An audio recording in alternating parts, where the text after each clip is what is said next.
അഭിയും നവ്യയും കൂടിയിട്ട് അനഘയെ കാണാൻ പോകുന്നുണ്ടായിരുന്നല്ലോ. ഈ ഒരു സമയത്ത് പോലും അഭി നവ്യ കാണാതെ അനഘേനെ പോയിട്ട് വഴക്ക് പറഞ്ഞിട്ടാണ് വരുന്നത്. അവളെ ഭീഷണിപ്പെടുത്തുകയും ചെയ്യുന്നുണ്ട്. ആരെങ്കിലും DNA ടെസ്റ്റ് അങ്ങനെയൊക്കെ പറഞ്ഞുകൊണ്ട് വന്നാല്, അല്ലെങ്കിൽ തന്റെ മകളാണ് ചന്തുമോളെന്ന് കണ്ടുപിടിക്കുന്ന നിമിഷം തന്നെ ചന്തുമോളെ ഇല്ലാതാക്കുമെന്ന് ഒരു ദയാദാക്ഷിണ്യമില്ലാതെ അഭി പറയാണ്. ഇത് കേട്ട് ആകപ്പാടെ തകർന്ന രീതിക്കാണ് നമ്മുടെ അനഘ കിടക്കുന്നത്. അവിടുന്ന് അവർ പോയതിനു ശേഷവും അനഘ ഉള്ളൊരുക്കി കഴിഞ്ഞത് നമുക്ക് അവരുടെ മുഖത്തുനിന്ന് തന്നെ വായിച്ചെടുക്കായിരുന്നു. അങ്ങനെ കുറച്ച് ദിവസങ്ങൾ കഴിഞ്ഞു പോവാണ്. ചന്തുമോള് അവിടെ നയനയുടെയും ആദർശിന്റെയും കൂടെ സുഖമായി തന്നെ കഴിയുന്നുണ്ട്. എങ്കിലും അഭിയാണെങ്കിൽ എല്ലാവരും മുമ്പിൽ നല്ല വെള്ള ചമ്മഞ്ഞുകൊണ്ടിരിക്കുകയാണ്. നവ്യനെ പ്രഷർ ചെലുത്തി എങ്ങനെയെങ്കിലും മുത്തശ്ശന്റെ കയ്യിൽ നിന്നും ആ സ്ഥാപനത്തിലേക്ക് തന്നെ ജോലിക്ക് കയറ്റാൻ വേണ്ടി അവൾ പറഞ്ഞുകൊണ്ടേയിരിക്കുകയാണ്. അങ്ങനെ ഒടുവിൽ ഒരു നിവൃത്തിയുമില്ലാതെ, കാരണം ഇവർക്ക് പറയാൻ സാധിക്കില്ലല്ലോ, നയനയുടെയും ആദർശിന്റെയും അല്ല, അഭിയാണ് ആ കുഞ്ഞിന്റെ അച്ഛനെന്നുള്ള കാര്യം പറയാൻ വയ്യാത്തൊരവസ്ഥയിൽ മുത്തശ്ശന് അത് ചെയ്തു കൊടുക്കേണ്ടതായിട്ട് വരുന്നുണ്ട്. അങ്ങനെ മുത്തശ്ശൻ അഭിയുടെ പേരിലേക്ക് ഒരു ജ്വല്ലറി അവനെ അവിടെ നേതൃത്വം കൊടുക്കാൻ നിർത്തിയിരിക്കുകയാണ്. അങ്ങനെ അഭി ഭയങ്കര ഹാപ്പിയാണ്. കാരണം തനിക്ക് ഒരു ബ്രാഞ്ച് കിട്ടിയല്ലോ. അത് മാത്രമല്ല, നന്ദു ഈ സമയത്ത് SI ആയിട്ട് വരുന്നുണ്ട്. ആ സമയത്ത് തന്നെ ആ ഒരു കേസ് മുത്തശ്ശൻ നന്ദുവിനെയാണ് ഏൽപ്പിക്കുന്നത്. മുത്തശ്ശന്റെ, അതായത് ഓഫീസിലെ ആ സ്വർണ്ണ കള്ളക്കടത്തിന്റെ ആ ഒരു കേസ് നന്ദു ആണ് അന്വേഷിക്കുന്നത്. അതുപോലെ തന്നെ അനാമികയും ആകെപ്പാടെ ഈ സമയത്ത് പേടിച്ചു കറിച്ചിരിക്കുന്നുണ്ട്. അന്നാ മാല പോയ കേസും അങ്ങനെ കുറെ കേസുകളുണ്ടല്ലോ അനാമികയുടെയും അവരുടെ അച്ഛനും അമ്മയുടെ ഒക്കെ പേരില്. അതെല്ലാം തന്നെ ഈ നന്ദു കുത്തിപ്പൊക്കോ എന്നുള്ള പേടിയുണ്ട് അവർക്കും. അതിന്റെ അന്വേഷണമൊക്കെ നമ്മുടെ നന്ദു ആരംഭിച്ചും കഴിഞ്ഞു. SI ആവാതിരിക്കാൻ വേണ്ടി തന്നെ തട്ടിക്കൊണ്ടുപോയി കൊലപാതകം ചെയ്യാൻ വരെ അവർ ശ്രമിച്ചതല്ലേ. അതുപോലെ തന്നെ ട്രെയിനിൽ വരെ സ്വാധീനിച്ച് ഈ SI യൂണിഫോം ഒരിക്കലും ഇടാൻ പറ്റാത്ത അവസ്ഥയിലാക്കാൻ വേണ്ടിയും അവർ നോക്കിയതല്ലേ. അതുകൊണ്ട് തന്നെ അനാമികനെയും കുടുംബത്തിനെയും അവളെ വെറുതെ വിടാൻ പോണില്ല. ഇങ്ങനെ ഓരോരോ കാര്യങ്ങളും ഓർത്ത് തന്റെ ചന്തുമോളുടെ കാര്യങ്ങളെല്ലാം ഓർത്തുകൊണ്ട് കിടക്കുകയാണ് അനഘ. അനഘ പെട്ടെന്ന് അവളുടെ കൈ അനങ്ങിട്ടോ. കൈ അനക്കാൻ പറ്റുന്നുണ്ടെന്ന് അനഘയ്ക്ക് മനസ്സിലായി. അവള് പരമാവധി ശ്രമിച്ചുകൊണ്ടിരിക്കുകയാണ്. അങ്ങനെ അവള് 2 കൈയും അനക്കുന്നുണ്ട്. പതിയെ അവളിങ്ങനെ വായനക്കാനും നാക്കനക്കാനൊക്കെ ശ്രമിക്കുമ്പോൾ അതിനെല്ലാം സാധിക്കുന്നുണ്ട്. താനീ കാണുന്ന സ്വപ്നമാണോ എന്ന് അനഘ ആലോചിക്കുന്നുണ്ട്. പക്ഷെങ്കിൽ അല്ല, താൻ കാണുന്ന സ്വപ്നമല്ലെന്നും അനഘയ്ക്ക് മനസ്സിലാവാണ്. അനഘ പതിയെ എഴുന്നേക്കാൻ ശ്രമിക്കുന്നുണ്ട്. ഇത്രയും നാളത്തെ കിടപ്പുകൊണ്ട് തന്നെ അവളുടെ നടുവിനൊക്കെ സാരമായ ക്ഷതം സംഭവിച്ചിട്ടുണ്ടായിരുന്നു. എങ്കിലും വലിഞ്ഞ് പതിയെ അവൾ അവിടെ ചാരിയിരിക്കുകയാണ്. അങ്ങനെ അവൾ തന്റെ കാലുകളൊക്കെ അനക്ക് നോക്കുന്നുണ്ടെങ്കിൽ പോലും അത്രയും കാലത്തെ ആ ഒരു കിടപ്പോട് തന്നെ അവളുടെ കാലിനൊക്കെ നല്ലതായിട്ട് ബുദ്ധിമുട്ടുണ്ടായിരുന്നു. അവൾക്ക് എഴുന്നേറ്റ് നടക്കാനൊക്കെ നല്ല പ്രയാസം തോന്നുന്നുണ്ടായിരുന്നു. എണീറ്റ് നടക്കാനൊന്നും അവൾക്ക് സാധിക്കുന്നുണ്ടായിരുന്നില്ല. അവിടുത്തെ ആ ഒരു സെർവന്റായ ഓമനേനെ വിളിക്കാന്ന് അവൾ കരുതാണ്. വേണ്ട, വിളിക്കണ്ട. എങ്ങനെയെങ്കിലും പുറത്ത് അഭിയോ അവൻ നിർത്തിയിരിക്കുന്ന ഗുണ്ടകളെ അറിഞ്ഞാൽ എല്ലാം അവസാനിക്കും. അതുകൊണ്ട് ആരും ഒന്നും അറിയണ്ട. ആരും അറിയാതെ എങ്ങനെയെങ്കിലും അനന്തപുരിലെത്തണം. അത് മാത്രമായിരുന്നു അവളുടെ ചിന്ത. ചന്തുമോളുടെ അച്ഛൻ അഭിയാണെന്നുള്ള കാര്യം എല്ലാവരെയും അറിയിക്കണം. അത് മാത്രമായിരുന്നു അനഘയുടെ ലക്ഷ്യം. അങ്ങനെ അനഘ ഇങ്ങനെ രാത്രി മുഴുവനും പരിശ്രമിച്ചുകൊണ്ടേയിരിക്കുകയാണ്. അങ്ങനെ അവൾ നേരെ നീണ്ടു തുറന്ന് കിടക്കാനൊക്കെ പരിശ്രമിക്കുന്നു. കമന്ന് കിടക്കാനും ചെരിയാനും ആ റൂമിൽ കൂടി അങ്ങോട്ടും ഇങ്ങോട്ടൊക്കെ നടക്കാനും ഒക്കെ അനഘ ആവത്തെ പരിശ്രമിക്കുകയാണ്. കുറച്ച് നടക്കുമ്പോൾ തന്നെ വേച്ച് അവൾ തറയിലേക്ക് വീഴും. വീണ്ടും അവൾ എഴുന്നേറ്റ് നടക്കാണ്. തന്റെ കുഞ്ഞിനെ ഒരു നോക്കൊന്ന് കാണണം, തന്റെ കുഞ്ഞിനെ ഒന്ന് വാരി പുണരണം. അങ്ങനെ ഓരോ ആഗ്രഹങ്ങളുമായിട്ട് അവൾ വീണ്ടും ഓരോ ചുവടുകളും വെച്ച് പരിശീലിച്ചുകൊണ്ടേ ഇരിക്കുകയാണ്. ഈ ജനലിൽ കൂടെ വന്ന് ആ റൗഡുകൾ നോക്കുമെന്നുള്ള പേടി കാരണം ആ ജനലിൽ എഴുന്നേറ്റ് അനഘ പൂട്ടിയിടുന്നുണ്ട്. ഈ ഒരു അടയ്ക്കുന്ന സൗണ്ട് കേട്ടുകൊണ്ടായിരിക്കും അപ്പുറത്തെ മുറിയിൽ ഉറങ്ങുന്ന ഓമന ഞെട്ടി എഴുന്നേക്കുന്നത്. എന്താ അവിടെ സൗണ്ട് കേട്ടേന്നും പറഞ്ഞുകൊണ്ട് അനഘയുടെ മുറിയിലേക്ക് വരുമ്പോൾ കാണുന്ന കാഴ്ച അനഘ അവിടെ എഴുന്നേറ്റ് നിൽക്കുന്നതാണ്. ഇത് കണ്ട് ആദ്യം ഒന്ന് ഓമന വിറയ്ക്കുന്നുണ്ട് കേട്ടോ. കാരണം പെട്ടെന്ന് കിടന്നിരുന്ന ഒരാളാണല്ലോ. സഡൻലി വന്ന് നോക്കുമ്പം അവള് എണ്ടി നിൽക്കുന്നത് കാണുമ്പം ആർക്കാണെങ്കിലും ഒരു ഷോക്കാവുമല്ലോ. അതായിരുന്നു ഓമനയ്ക്കും. അവര് വന്നിട്ട് അനഘയോട് ചോദിക്കുന്നുണ്ട്, മോളെ ഞാൻ എന്തായി കാണുന്നേ? ചേച്ചി, ഞാൻ ചേച്ചിയെ വിളിക്കാതിരുന്നതാ. ആരും ഒന്നും അറിയാതിരിക്കാൻ ശ്രമിക്കായിരുന്നു. ഞാൻ കുറച്ചു നേരമായി, 1-2 മണിക്കൂറായി എന്റെ കൈ അനങ്ങി. അങ്ങനെ ശ്രമിച്ചപ്പം എന്റെ കാലും എന്റെ നാവും എന്റെ ശരീരം മുഴുവൻ അനങ്ങി. പക്ഷെങ്കിൽ ഞാൻ എഴുന്നേറ്റ് നടക്കാൻ ശ്രമിക്കുമ്പം ഞാൻ വേച്ച് താഴെ പോവാ. എനിക്ക് നടക്കാൻ സാധിക്കുന്നില്ല എന്ന് പറയുന്നുണ്ട്. മോളെ, ഈ സന്തോഷ വാർത്ത ഇപ്പൊ തന്നെ ഞാൻ വിളിച്ച് അനന്തപുരിലേക്ക് അറിയിക്കട്ടെ എന്ന് പറയുമ്പോഴേക്കും ആ ഓമനെ അവളെ പിടിച്ചു നിർത്താണ്. ചേച്ചി നിക്ക്, ഇപ്പൊ പോകണ്ട. എന്താ മോളെ, അവരല്ലേ മോളെ പൊന്നുപോലെ നോക്കുന്നത്. അപ്പൊ ഈ കാര്യം വിളിച്ച് ആദ്യം അവരോട് പറയണ്ടേ? ചേച്ചി ചതിക്കരുത്, ഒരിക്കലും അങ്ങനെ ചെയ്യരുതെന്ന് പറയുമ്പം എന്താ മോളെ, എന്താ കാര്യം ചോദിക്കാണ്. ചേച്ചിയും അനന്തപുരിലുള്ള ബാക്കി എല്ലാവരും വിശ്വസിക്കുന്നത് എന്റെ കൊച്ചിന്റെ അച്ഛൻ, എന്റെ കുട്ടിയുടെ അച്ഛൻ ആദർശാണെന്നാണ്. പക്ഷെ സത്യമില്ലെന്ന് പറയുമ്പം അയ്യോ മോളെ, പിന്നെ ആരാ മോളുടെ കുട്ടിയുടെ അച്ഛൻ എന്ന് ചോദിക്കാണ്. അത് പിന്നെ പലതവണ എന്നെ കാണാൻ വന്നപ്പോഴും ആദർശിനെ കുറിച്ച് കുറ്റം പറഞ്ഞ ഒരാളുണ്ടല്ലോ, അബി. ആ അബിയാണ് എന്റെ കുട്ടിയുടെ അച്ഛൻ എന്ന് പറയുന്നുണ്ട്. എന്റെ ഈശ്വര, അവന് വിവാഹം കഴിഞ്ഞല്ലേ, ഇപ്പൊ ഒരു കുട്ടിയില്ലെന്ന് ചോദിക്കാണ്. അതെ, അതിനൊക്കെ മുമ്പേ 5 വർഷം മുമ്പായിരുന്നു ഞങ്ങൾക്കിടയിലുള്ള ബന്ധം. ആ സമയത്ത് ഞാൻ ഗർഭിണിയായപ്പോ എന്നെ സ്വീകരിക്കണമെന്ന് പറഞ്ഞപ്പോ അവൻ സ്വീകരിക്കില്ല എന്ന് പറഞ്ഞു എന്നെ ഒഴിവാക്കാൻ ശ്രമിച്ചു. അങ്ങനെ എന്റെ കുഞ്ഞിന് അത് ദോഷം ചെയ്യുന്ന മനസ്സിലായപ്പോഴാ ഞാൻ ഇവിടെ നാടുവിട്ട് പോയത്. അവിടെ അവനെ ബുദ്ധിമുട്ടിക്കാതെയാ ഞാൻ ജീവിച്ചതും. അവന്റെ ഒരു കാര്യങ്ങളും ഞാൻ ഇടപെടാനോ അറിയാനോ ഒന്നും ശ്രമിച്ചിട്ടില്ല. അങ്ങനെ എല്ലാം കഴിഞ്ഞപ്പോഴാ എനിക്ക് അസുഖം ഉണ്ടെന്നും പറഞ്ഞ് ഞാൻ മരണത്തിലേക്ക് പോവാണെന്ന് ഡോക്ടർ പറഞ്ഞത്. അതുകൊണ്ടാ എന്റെ മോളെ എങ്ങനെയെങ്കിലും അവളുടെ അച്ഛനെ ഏൽപ്പിക്കണമെന്ന് തോന്നിയത്. അതുകൊണ്ട് ഇനി ഇങ്ങോട്ടേക്ക് വന്നത് പോലും. പക്ഷെങ്കിൽ ഇത്രയ്ക്ക് ക്രൂരനാണ് അവനെന്നുള്ള കാര്യം ഒരിക്കലും എനിക്ക് അറിയില്ലായിരുന്നു. അങ്ങനെയാണെങ്കിൽ വിശ്വസിച്ച് എന്റെ മോളെ ഞാൻ അവന്റെ കയ്യിൽ ഏൽപ്പിക്കില്ലായിരുന്നു എന്നൊക്കെ അവള് പറയാണ്. ഇനിയിപ്പോ എന്താ മോളെ ചെയ്യാന്ന് ചോദിക്കുമ്പം അവൻ മാത്രമേ ഉള്ളൂ ആ കുടുംബത്തിലെ ഇത്രയ്ക്കും വൃത്തികെട്ടവൻ. ബാക്കി എല്ലാവരും നല്ല പാവങ്ങളാ, നല്ല സ്നേഹമുള്ളവരാ എന്നൊക്കെ പറയാണ്. ആ ആദർശ് ഇപ്പോ പോലും തന്റെ കുട്ടിയല്ലെന്ന് അറിഞ്ഞിട്ടും തന്റെ കുട്ടിയെ പോലെ സ്നേഹിക്കുന്നതും എല്ലാവരോടും പറഞ്ഞതും ഈ അബിക്ക് വേണ്ടിയാ. അബിയുടെ ഭാര്യയായ നവയെ പിണങ്ങി പോവാതിരിക്കാൻ, ആ കുടുംബത്തിന്റെ സമാധാനം തകരാതിരിക്കാനാ അയാൾ അങ്ങനെ ഒരു ത്യാഗം ചെയ്യുന്നത്. അതെല്ലാം തന്നെ ഈ കുടുംബം കെട്ടുറപ്പോടെ മുന്നോട്ട് പോകാൻ വേണ്ടിയിട്ടാണ്. അതിനുവേണ്ടിയാണ് എല്ലാവരും ഒരുപോലെ പരിശ്രമിക്കുന്നത്. അത്രയ്ക്കും സ്നേഹവും നന്മയുള്ളവരാവര്. അതുകൊണ്ട് ഈ കാര്യങ്ങൾ അബി അറിയുന്നതിന് മുമ്പേ എനിക്ക് അവിടെ ചെന്ന് ബാക്കി എല്ലാവരും അറിയിക്കണം. അല്ലെങ്കിൽ എന്റെ കുഞ്ഞിന്റെ ജീവന് തന്നെ അത് ആപത്താവും. ഞാൻ എഴുന്നേറ്റെന്ന് പറഞ്ഞാൽ ഉറപ്പായും അബി നിമിഷം ഇവിടെ എത്തും എന്നെ കൊല്ലാനായിട്ട്. എന്നെയും കൊല്ലും, എന്റെ കുഞ്ഞിനെയും കൊല്ലും ചേച്ചി എന്ന് പറയുമ്പോ എന്തായാലും മോള് ജനലടച്ച് നന്നായി. ആറാടക്കെയോ എപ്പോഴും ഇതിലേക്കൂടെ നോക്കുന്ന പോലൊക്കെ എനിക്ക് തോന്നാറുണ്ട്. അത് ശരിയാ, അബിയുടെ 2 ഗുണ്ടകള് എപ്പോഴും ഇവിടെ തന്നെ നടക്കാറുണ്ട്. എന്റെ ബന്ധുക്കളാന്ന് പറഞ്ഞ് ഞാൻ മരിച്ചു എന്ന് പറഞ്ഞ സമയത്തും ബാക്കിയുള്ള സമയത്തൊക്കെ ആദർശേട്ടനാണ് കുട്ടിയുടെ അച്ഛനെന്ന് പറഞ്ഞ ആ 2 പേരില്ലേ ഇടയ്ക്ക് എന്നെ ഇവിടെ കാണാൻ വരാറുമുണ്ട്. ആ താടിയൊക്കെ നീട്ടി വളർത്തിയ 2 പേർ അവരെന്റെ ആരുമല്ല, അബി നിർത്തിയിരിക്കുന്ന ഗുണ്ടകളാ. ഞാനൊന്ന് അനങ്ങിയാലോ ഒന്ന് ഒച്ച വെച്ചാലോ ഒന്ന് അറിയിക്കാൻ വേണ്ടിയിട്ട് അവൻ കാശ് കൊടുത്ത് ഏർപ്പാടാക്കിയിരിക്കുന്നവരാണ് എന്നുള്ള കാര്യം അവള് പറയുന്നുണ്ട്. ഇങ്ങനെയൊക്കെ ഒരു മനുഷ്യൻ ചെയ്യുമോ എന്ന് ചോദിക്കുമ്പം അവൻ ചെയ്യും. അവൻ മനുഷ്യനല്ല, മൃഗവാ. ആ പാവം മുത്തശ്ശൻ ദത്തെടുത്ത് വളർത്തിയതാ അവനെയും അവന്റെ അമ്മയൊക്കെ. അങ്ങനെ അവരെ വിവാഹം കഴിപ്പിച്ചൊക്കെ നല്ലൊരു പൊസിഷനിൽ എത്തിക്കുകയും ചെയ്തു. എന്നിട്ടെന്താ, അവരുടെ സ്വഭാവത്തിന് മാത്രം യാതൊരു കുറവുമില്ല എന്ന് അവൾ പറയാണ്. അല്ല മോളെ, നമ്മളിപ്പോ ഇനി എന്ത് ചെയ്യും? ചേച്ചി, എനിക്കിത് രാത്രി മുഴുവൻ നടക്കണം. നടന്നൊക്കെ എന്റെ ശരീരം പഴയതുപോലെ ആക്കണം. മോളെ, ഇത്രയും നാളൊക്കെ ഇടന്നാലേ, അതുകൊണ്ട് തന്നെ നടുവിനും കാലിനും ഒക്കെ പ്രശ്നമായി കാണും. അതുകൊണ്ടാ നല്ല ഡോക്ടറെ കാണിക്കണം ചേച്ചി, എല്ലാം ചെയ്യണം. എനിക്കുറപ്പാ, അന്ന് അവര് പറഞ്ഞതാ. ആ മരണത്തോട് ഞാൻ മല്ലടിച്ച സമയത്ത് തന്നെ ഡോക്ടർ പറഞ്ഞ് ഞാൻ കേട്ടതാ, എന്റെ അസുഖം ഏതാണ്ടൊക്കെ ഞാന് അവസാനിക്കാറായി എന്ന്. ഇങ്ങനെ പുനർജനിച്ച് ഇത്രയും കാലം ഞാൻ ഇങ്ങനെ കിടക്കണമെന്നുണ്ടെങ്കിൽ എന്റെ അസുഖത്തിനും നേരി മാറ്റമൊക്കെ സംഭവിച്ചു കാണും. എന്തായാലും കുറച്ചു കാലമുള്ളെങ്കിലും കുറച്ച് മണിക്കൂറേ ഉള്ളെങ്കിലും സത്യം എനിക്ക് ലോകത്തിന് വിളിച്ചു പറയണം. എന്റെ ആ ചന്തമോടെ അച്ഛൻ അബിയാണെന്ന് എല്ലാവരും അറിയിക്കണമെന്ന് അനഘ പറയുന്നുണ്ട്.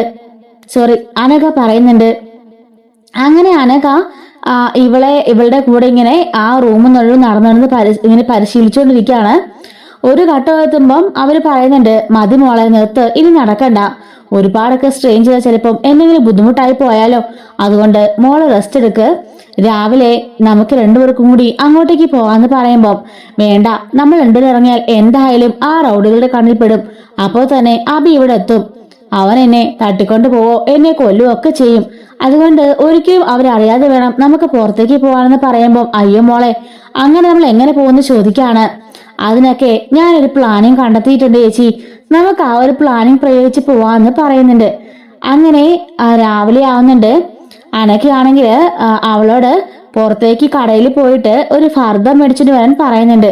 ഈ ഒരു സമയത്ത് ആ ഒരു ചേച്ചി, അതായത് അമല ചേച്ചി പുറത്തേക്ക് പോവാണ്. ഇവര് പുറത്തേക്ക് പോകുന്നത് ആ റൗഡികൾ കാണുന്നുണ്ട്. അങ്ങനെ ഒരു കടയിൽ കയറി അനഘ പറഞ്ഞതുപോലെ ഈ ഫർദയും മഫ്തയും അതുപോലെ തന്നെ ഹിജാബൊക്കെ ഇട്ട് മുഖമൊക്കെ മറച്ചുകൊണ്ട് അനഘയുടെ വീട്ടിലേക്ക് വരുന്നുണ്ട്.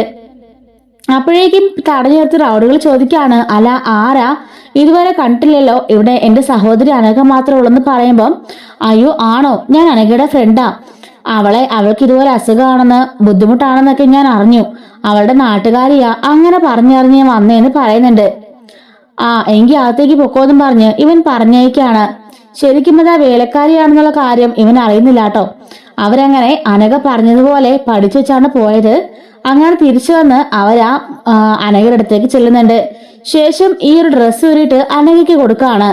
അനഘയെ കുറച്ചു നേരം കഴിയുമ്പോഴേക്കും അതെല്ലാം ഇട്ട് ഇവർക്കൊരു സംശയം തോന്നുന്ന രീതിയിൽ പുറത്തേക്ക് ഇറങ്ങുന്നുണ്ട്. അപ്പോഴേക്കും ഇവര് കണ്ടോന്ന് ചോദിക്കുമ്പം കണ്ടു, പാവം ഒരു അനക്കം ഇല്ലാതെ കിടക്കല്ലേ എന്ന് പറഞ്ഞിട്ട് അനഘ അവിടെ നിന്ന് ഇറങ്ങുന്നുണ്ട്. അപ്പോഴേക്കും അവര് പറയാണ്, അല്ല വേലക്കാരി പോയിട്ട് കണ്ടില്ലല്ലോ, അവൾ ഒറ്റയ്ക്കേ കാണുള്ളല്ലോ എന്നൊക്കെ പറയുമ്പം അതിന് നമുക്ക് എന്താടാന്ന് ചോദിക്കാണ്. എന്തായാലും കുറച്ചു നേരം കൂടെ നോക്കാം, നമുക്ക് കയറിപ്പോയി നോക്കിയിട്ട് വരാമെന്ന് പറയുമ്പം കുറച്ചു നേരം കഴിയട്ടെ എന്ന് പറയാണ്. അങ്ങനെ ഇവളാണെങ്കിൽ അപ്പോൾ തന്നെ ഓട്ടോ വിളിച്ചിട്ട് നേരെ അനന്തപുരിലേക്ക് ചെല്ലുന്നുണ്ട്. ഇവരാണെങ്കിലോ ഓട്ടോയിൽ കയറി പോയത് വേറെ ഏതൊരു സ്ത്രീയാണെന്ന് പറഞ്ഞ് രണ്ടുപേരും അവിടെ കാവല് നിൽക്കാണ്. അങ്ങനെ ഇവള് നേരെ രാവിലെ സമയമാണല്ലോ, എല്ലാരും ഓഫീസിലേക്കൊക്കെ പോകാനും ഒക്കെയുള്ള തിരക്കിലായിരിക്കും. ആ ഒരു സമയത്തേക്കാണ് അങ്ങോട്ടേക്ക് ചെല്ലുന്നത്. ഗേറ്റിಗೆ ചെല്ലുമ്പോഴും ആരാണെന്ന് ചോദിക്കുമ്പോൾ നയനിക്ക് വേണ്ടപ്പെട്ട ആളാണെന്നാണ് പറയുന്നത്. അതുകൊണ്ട് തന്നെ അകത്തേക്ക് കടത്തി വിടുന്നുണ്ട്. അങ്ങനെ അനന്തപുരിയുടെ വാതിക്ക് ചെന്ന് ബെല്ലടിക്കുന്നുണ്ട്. ഈ സമയത്ത് അങ്ങോട്ടേക്ക് വന്ന് ദേവിയെ ചോദിക്കാണ് ആരാണെന്ന്. അപ്പോഴേക്കും മോളെ ഹാളിലേക്ക് കയറി വരുന്നുണ്ട്. ഹലോ മോളെ ആരാണ് എന്ന് ചോദിക്കുമ്പോഴേക്കും പറയാം ആന്റി എന്ന് പറയുന്നുണ്ട്. ഈ വീട്ടിലുള്ള എല്ലാവരെയും വിളിക്കുന്നത് പറയുമ്പം എന്താ കാര്യം എന്ന് ചോദിക്കാണ്. ഒരു കുഞ്ഞു പോലും ഇടാതെ എല്ലാവരും ഇങ്ങോട്ടേക്ക് എത്തണമെന്ന് പറയുന്നുണ്ട്. ഈ സമയത്ത് അബിയും നവ്യയും കുഞ്ഞും അതുപോലെ നായനയും ആദർശും അങ്ങനെ ബാക്കി എല്ലാവരും ഇറങ്ങി വരുന്നുണ്ട് കേട്ടോ. അങ്ങനെ അനഘ അവളുടെ ഡ്രസ്സ് പെട്ടെന്ന് അഴിച്ചു മാറ്റുന്നുണ്ട്. ഇത് കാണുമ്പോഴേക്കും നമ്മുടെ അബിക്ക് വല്ലാത്തൊരു ഷോക്കാണ്. ഇത് അനഘയല്ലേ എന്ന് ചോദിക്കാണ്. അതേടാ ഞാൻ അനഘ തന്നെയാണ് എന്ന് അനഘ പറയുന്നുണ്ട്. എന്തൊക്കെ ഇവിടെ നടക്കുന്നേ മുത്തശ്ശൻ ചോദിക്കാണ്. എന്ത് സംഭവിക്കുന്നേ? അല്ല മോള് കോമയിലല്ലായിരുന്നോ?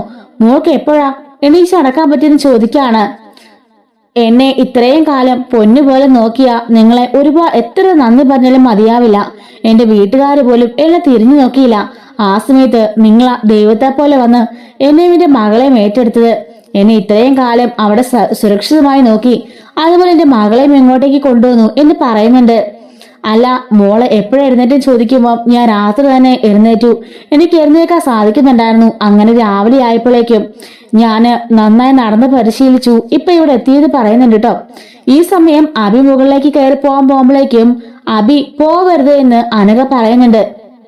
മുത്തശ്ശനാണെങ്കിൽ അനഘ സത്യങ്ങളെല്ലാം അനഘയ്ക്ക് അറിയാലോ, അതുകൊണ്ടാണെന്ന് മനസ്സിലാക്കിക്കൊണ്ട് മുത്തശ്ശൻ അബി ഇങ്ങോട്ടേക്ക് ഇറങ്ങി വാ എന്ന് പറയുന്നുണ്ട്. അബിയെ മുകളിലേക്കോ എങ്ങോട്ടേക്കും വിടാതെ മുത്തശ്ശൻ പിടിച്ചു നിർത്താറുണ്ട് കേട്ടോ.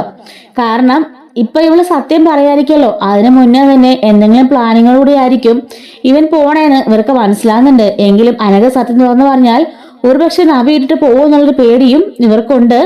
എങ്കിലും ഇവൾ വന്ന സ്ഥിതിക്ക് ഇവളെല്ലാവരോടും പറയുമല്ലോ, അതുകൊണ്ട് തന്നെ മുത്തശ്ശനൊന്നും മിണ്ടാതിരിക്കാണ്. ഈ സമയമായിരിക്കും ഉറക്കമൊക്കെ എഴുന്നേറ്റ് അങ്ങോട്ടേക്ക് ചന്തമോൾ ഇറങ്ങി വരുന്നത്.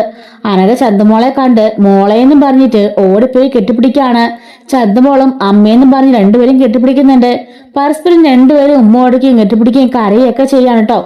അമ്മയുടെ മോള് അമ്മയെ കാണാൻ ഒരുപാട് വിഷമിച്ചോ എന്ന് ചോദിക്കുമ്പോൾ എനിക്ക് നല്ല വിഷമം ഉണ്ടായിരുന്നു. പക്ഷെ നയനാമ്മയും അച്ഛനും എല്ലാരും എന്നെ പൊന്നുപോലെ നോക്കിയത്. എനിക്ക് കളിപ്പാട്ടും ഡ്രസ്സും ഒക്കെ വാങ്ങി തന്നു. അതുകൊണ്ട് ചന്തമോക്ക് ഒട്ടും വിഷമില്ലായിരുന്നു അമ്മയെന്ന് പറയുന്നുണ്ട്. അതെനിക്കറിയാം, ഇവിടെയുള്ളവര് എന്റെ മോളെ പൊന്നുപോലെ നോക്കിയെന്ന് എനിക്ക് അറിയാമെന്നൊക്കെ അനഘ പറയുന്നുണ്ട്.